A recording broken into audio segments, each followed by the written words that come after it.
Students, city high school में खुश आमदीद। आज हम क्लास 6 का साइंस सब्जेक्ट का फर्स्ट लेक्चर स्टार्ट करने लगे हैं। तो चैप्टर नंबर 1 से हम स्टार्ट करेंगे and chapter name is cellular organization of plants and animals. Cellular organization क्या होता है? सेलुलर ऑर्गेनाइजेशन का मतलब होता है सेल्स की अरेंजमेंट, सेल्स की तरतीब प्लांट्स और एनिमल्स में। ठीक, जैसे कि आपने पहले क्लास 5 में सेल्स के बारे में पढ़ा हुआ है, तो इसी तरह से जैसे आप जानते हैं तमाम लिविंग ऑर्गेनिजम्स जो हैं वो सेल से मिलकर बने होते हैं। We can say that all living organisms are made up of sales.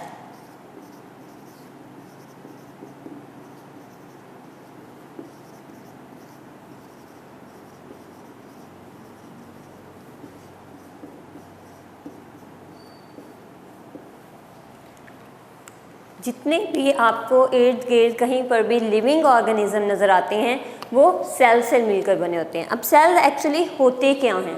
What are sales?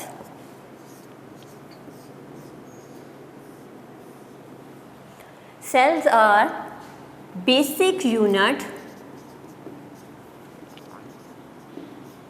Of structure and function, यानी कि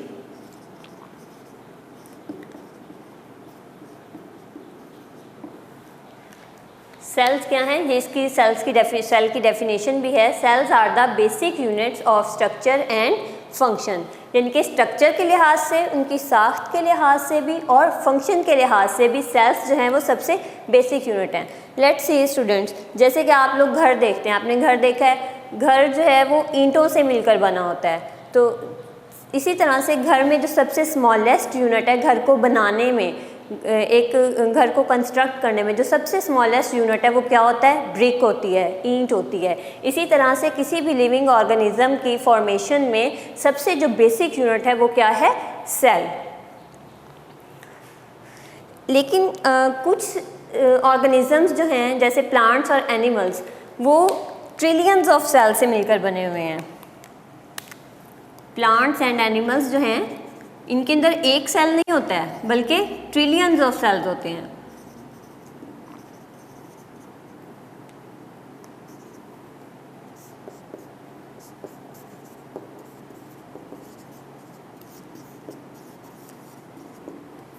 प्लांट्स और एनिमल्स की बॉडी ट्रिलियंस ऑफ सेल्स से मिलकर बनी होती है। ट्रिलियंस मतलब ये अरबों से भी ज़्यादा, जैसे हम कहते हैं ना अरब खरब, इसी तरह से बहुत ज़्यादा अमाउंट में सेल्स मिलकर एक बॉडी को बनाते हैं। लेकिन स्टूडेंट्स कुछ लिविंग ऑर्गेनिजम्स ऐसे भी हैं जो सिर्फ़ और सिर्फ एक सेल पर मुश्तमिल होते हैं। जैसे कि ये अभी मैंने आपको एग्जांपल दी कि प्लांट्स और एनिमल्स जो हैं इनमें ट्रिलियंस ऑफ सेल्स होते हैं। लेकिन कुछ एनिमल्स जैसे कि आप कहें बैक्टीरिया, ये सिर्फ़ और सिर्फ एक सेल से मिलकर बना होता है, यानी कि इसकी पूरी बॉडी सिर्फ एक वन सेल होती है, वन सेल बॉडी होती है ये। प्लांट्स, एनिमल्स और इस तरह के जो बड़े ऑर्गेनिजम्स हैं उनमें ट्रिलियंस ऑफ सेल्स होते हैं। लेकिन जो कोई और ऑर्गेनिज्म, जैसे कुछ ऑर्गेनिजम्स ऐसे हैं जो स्मॉलेस्ट और जिन्हें हम ऑर्गेनिज्म कह सकते हैं, जिन्हें हम अपनी आम आँख से नहीं देख सकते। जैसे कि बैक्टीरिया है, हमें बैक्टीरिया नज़र नहीं आता, बैक्टीरिया है, वायरस है, अमेबा है, इस तरह और भी बहुत से ऑर्गेनिजम्स हैं, small living organism that are made up of only one cell. इसी तरह अब यहाँ पर हम कुछ डिफरेंट सेल्स, हमारी बॉडी जो है वो डिफरेंट सेल से मिलकर बनी होती है। सेल्स जो हैं वो साइज़ में भी डिफरेंट हो सकते हैं, शेप में भी डिफरेंट हो सकते हैं, सेल्स का फंक्शन डिफरेंट होता है। जैसे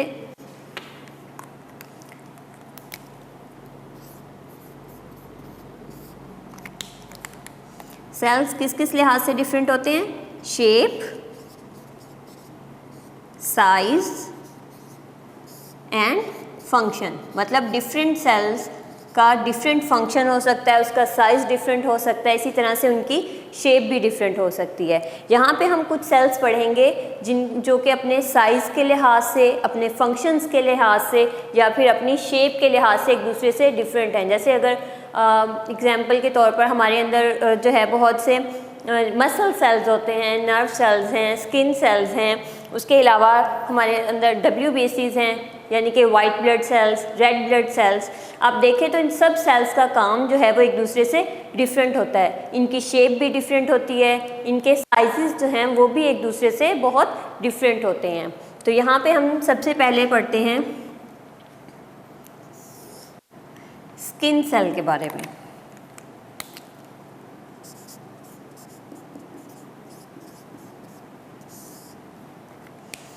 जी हाँ, स्किन सेल्स, आपकी जो पूरी बॉडी के ऊपर स्किन है ये बहुत से मिलियंस ऑफ सेल से मिलकर बनी हुई है। ये स्किन सेल का काम क्या होता है, स्किन का हमारा स्किन का काम क्या है, इनका फंक्शन क्या होता है कि ये हमारी बॉडी को और इनर लेयर्स को प्रोटेक्ट करते हैं, प्रोटेक्ट इनर लेयर्स। इसका काम क्या है कि इन्होंने प्रोटेक्ट करना है हमारी इनर लेयर्स को। इनका ये तो इसका ये हो गया फंक्शन, ठीक है। इसके हम डायग्राम देख लेते हैं।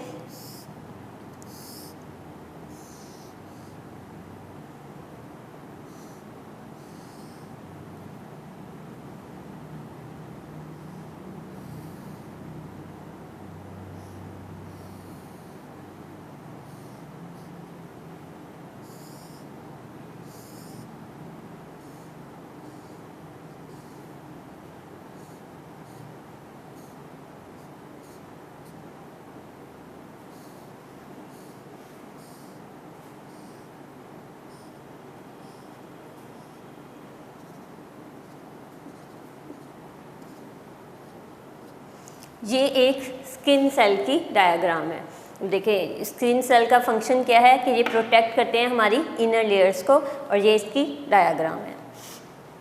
ये आपको एक स्किन सेल का थोड़ा सा स्ट्रक्चर दिखाया गया है। अब सेकंड नंबर पे आ जाते हैं बोन सेल्स।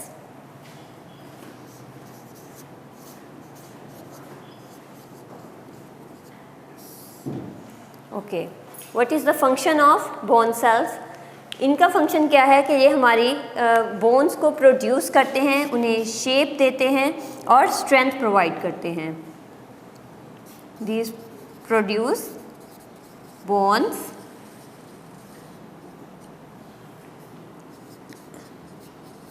उन्हें क्या प्रोवाइड करते हैं? Strength and shape. ओके, इसकी हम डायग्राम देख लेते हैं। Different bone cells,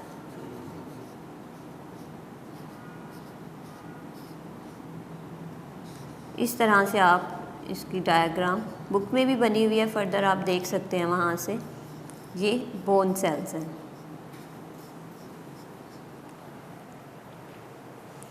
okay students, next आ जाते हैं nerve cells.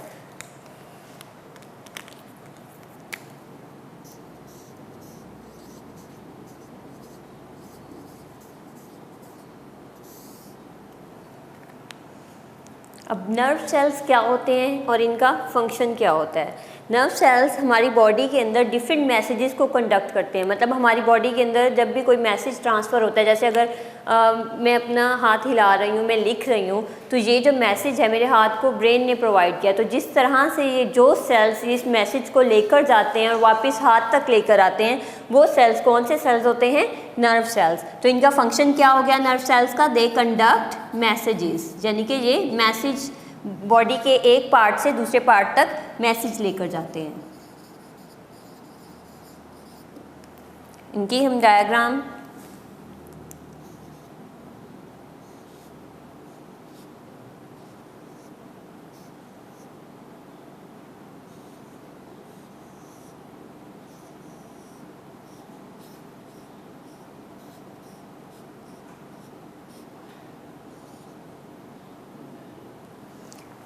Students, nerve cells कुछ इस तरह से होते हैं।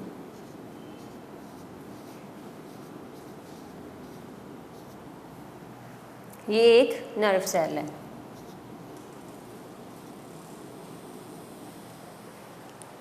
ओके, हमने 3 टाइप्स पढ़ ली, skin cells, bone cells and nerve cells. Further हम बात करेंगे अब white blood cells. White blood cells क्या होते हैं? हमारे ब्लड के अंदर आपको पता होगा डिफरेंट सेल्स प्रेजेंट होते हैं। जैसे हम कहते हैं red blood cells, white blood sales, तो यहाँ पे अभी हम बात कर रहे हैं वाइट ब्लड सेल्स की।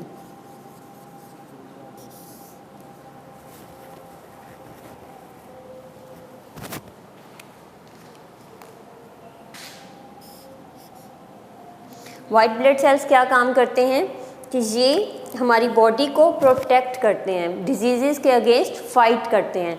तो इनका काम क्या है, they fight against germs and protect our body from different disease. Fight against germs.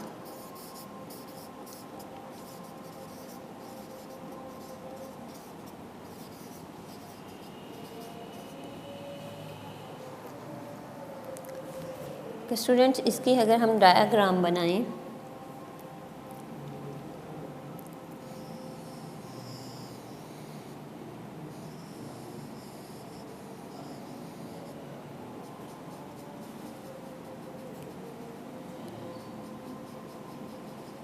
ये है एक वाइट ब्लड सेल। नेक्स्ट बारी आ जाती है रेड ब्लड सेल्स।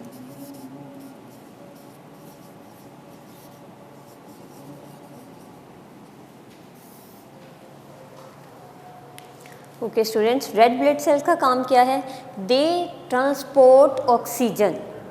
हमारी जैसे हमें सांस लेने के लिए ऑक्सीजन की ज़रूरत होती है, इसी तरह से हमारे हर सेल को ज़िंदा रहने के लिए हमारी बॉडी को भी ऑक्सीजन की ज़रूरत होती है। तो उस ऑक्सीजन को पूरी बॉडी के अंदर कौन ट्रांसफ़र करता है, red blood cells. Red blood sales जो हैं वो ऑक्सीजन को पूरी बॉडी के अंदर हर सेल तक ट्रांसपोर्ट करते हैं। तो इनका फंक्शन क्या हो गया, इनका काम क्या है, दे ट्रांसपोर्ट ऑक्सीजन।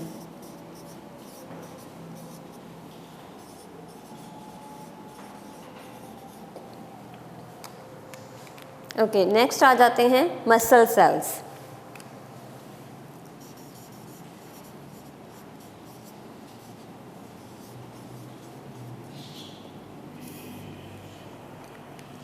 हमारी बॉडी के अंदर जो मूवमेंट होती है, जैसे चलना फिरना, हाथ हिलाना, लिखना, ये सारे इनमें हमारे मसल्स इन्वॉल्व होते हैं। मसल्स जब कॉन्ट्रैक्ट करते हैं तो उसकी वजह से बॉडी के अंदर मूवमेंट प्रोड्यूस होती है। तो इसी तरह से इनका काम क्या हो गया, they contract and bring movement.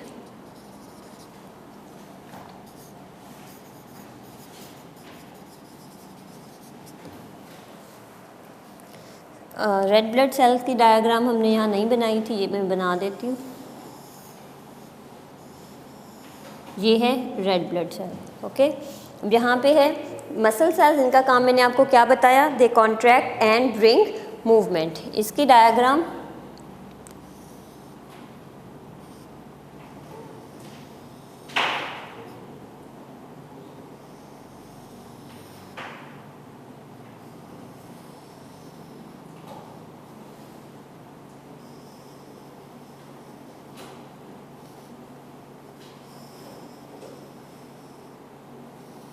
कुछ इस तरह से, ये हमारे क्या हैं, मसल सेल्स। ओके स्टूडेंट्स, हमने यहाँ पे अब कौन कौन से सेल्स पढ़े हैं, कौन सी टाइप्स पढ़ी हैं, skin cells, bone sales, nerve cells, white blood cells, red blood sales and muscle cells. यहाँ पे मैंने साथ में आपको इनके फंक्शंस बताए हैं। स्किन सेल का फंक्शन क्या है, दे प्रोटेक्ट इनर लेयर्स, और ये इसकी डायग्राम है। इसी तरह से बोन सेल्स, ये क्या करते हैं, they produce bones, provide strength and shape to the bones. ये इस तरह के सेल्स जो हैं ये बोन सेल्स हैं। Third one is nerve cell. Nerve cells का काम क्या है, दे कंडक्ट मैसेजेस। हमारी बॉडी के अंदर जो भी मैसेजेस हैं वो क्या, कौन से सेल्स ट्रांसफ़र करते हैं, नर्व सेल्स। और ये इस तरह का ये जो पूरी डायग्राम है ये किसकी है, नर्व सेल की डायग्राम है। Next one is white blood sales. हमारी ब्लड के अंदर डिफरेंट सेल्स होते हैं, उनमें से एक है वाइट ब्लड सेल्स। ये क्या करते हैं, ये फाइट अगेंस्ट जर्म्स, जर्म्स के लिए, जर्म्स के खिलाफ जो है ये फाइट करते हैं। और ये इसकी डायग्राम है वाइट ब्लड सेल की। इसी तरह से हैं red blood cells. Red blood cells का काम क्या है, they transport oxygen to every cell of the body. और ये इसकी डायग्राम है रेड ब्लड सेल की। यहाँ पे नेक्स्ट है मसल सेल्स। मसल सेल्स का काम क्या है, दे कॉन्ट्रैक्ट एंड ब्रिंग मूवमेंट, यानी कि वो जब कॉन्ट्रैक्ट करते हैं तो बॉडी के अंदर मूवमेंट क्रिएट होती है। और ये इसकी डायग्राम है। आई होप आपको यहाँ तक समझ आ गया होगा। चलिए एक छोटा सा क्वेश्चन है, अब ये क्या हम लोग नेकेड आई से सेल को देख सकते हैं? Think about it. Okay, let me give the answer. नहीं, हम नेकेड आई से सेल को नहीं देख सकते। क्यों नहीं देख सकते? क्योंकि सेल जो हैं वो बहुत स्मॉल होते हैं साइज़ में। They are very small in size, they are even small, like we cannot see them with our naked eye, we can only see them through special instruments like microscope. जब भी अगर हम cell को देखना चाहते हैं, हम देखना चाहते हैं कि सेल, किसी भी चीज़ का सेल जो है वो किस तरह का है, तो उसे देखने के लिए हमें माइक्रोस्कोप यूज़ करना पड़ता है। जैसे अगर आप कहें कि मैम स्किन तो हमें नज़र आ रही है, लेकिन स्किन हमें नज़र आ रही है, अगर आप स्किन का एक छोटा सा पार्ट भी लेते हैं तो उसके अंदर भी मिलियंस ऑफ सेल्स होंगे। आप ये डिफ्रेंशिएट नहीं कर सकते कि इतना पार्ट जो है वो एक सेल है। उसे देखने के लिए आपको माइक्रोस्कोप में उसे स्किन को देखना पड़ेगा, ठीक है? ओके, अब लेकिन यहाँ पे एक आपके कुछ सेल्स इस तरह से भी होते हैं, इस तरह के भी हैं जिन्हें हम नेकेड आई से देख सकते हैं, जैसे कि एग यॉक।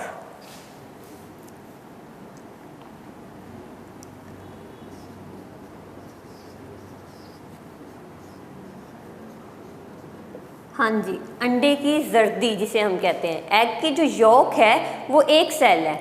यहाँ पे मैंने अभी आपको कहा था कि हम सेल्स को नेकेड आई से नहीं देख सकते, लेकिन यहाँ पे कुछ सेल्स इस तरह के हैं जो कि बहुत बड़े हैं साइज़ में, और वो हमें आम आंख से भी नज़र आ जाते हैं। जैसे एग के अंदर जो यॉक होती है, येलो पार्ट जो जर्दी होती है, वो जो है वो एक सेल है, वो उसे हम अपने नेकेड आई से देख सकते हैं।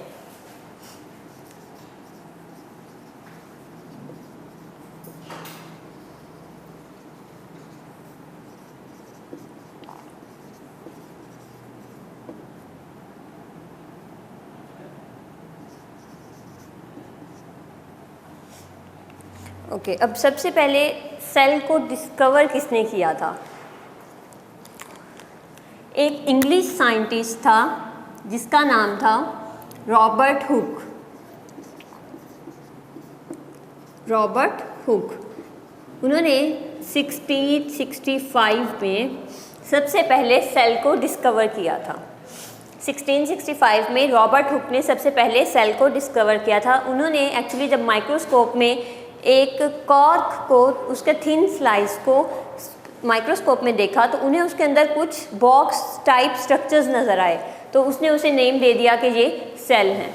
तो इसी तरह से सबसे पहले फिर सेल को डिस्कवर रॉबर्ट हुक ने किया था।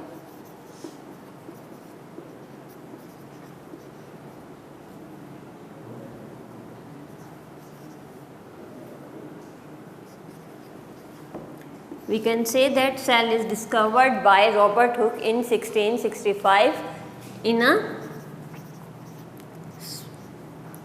small thin slice of cork. Okay students, ये एक इंफॉर्मेशन है जो कि MCQ के तौर पे भी पूछी जाती है, इसलिए आप इसे अच्छे तरीके से याद रखिएगा।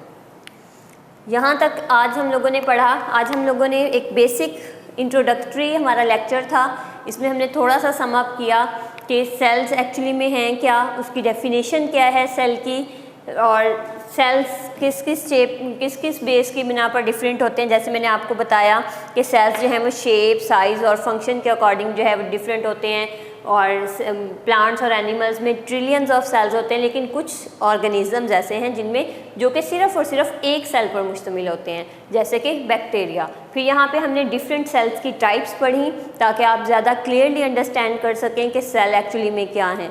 कौन कौन सी टाइप्स पढ़ी हमने? Skin cell, bone cell, nerve cell, white blood cell, red blood cell and muscle cell. साथ में मैंने आपको इसके फंक्शन और ये साथ में मैंने आपको इसकी डायग्राम दिखाई। अगर आप देखें तो ये साइज़ और फंक्शन और अपने साइज़ के लिहाज से, शेप के लिहाज से और फंक्शन के लिहाज से डिफरेंट हैं। और मैंने आपको बताया कि कौन सा सेल है जिसे हम नेकेड आई से देख सकते हैं, एग यॉक, और बाकी जितने भी सेल हैं उन्हें हम अपनी नेकेड आई से नहीं देख सकते। और सेल को सबसे पहले डिस्कवर किसने किया था? Robert Hooke in 1665। Okay students, I hope आपने आज का लेक्चर आपको अच्छे से समझ आ गया होगा। तो कल हम दोबारा इंशाल्लाह नेक्स्ट लेक्चर के साथ हाजिर होंगे सिटी हाई स्कूल की तरफ से। अल्लाह हाफिज़।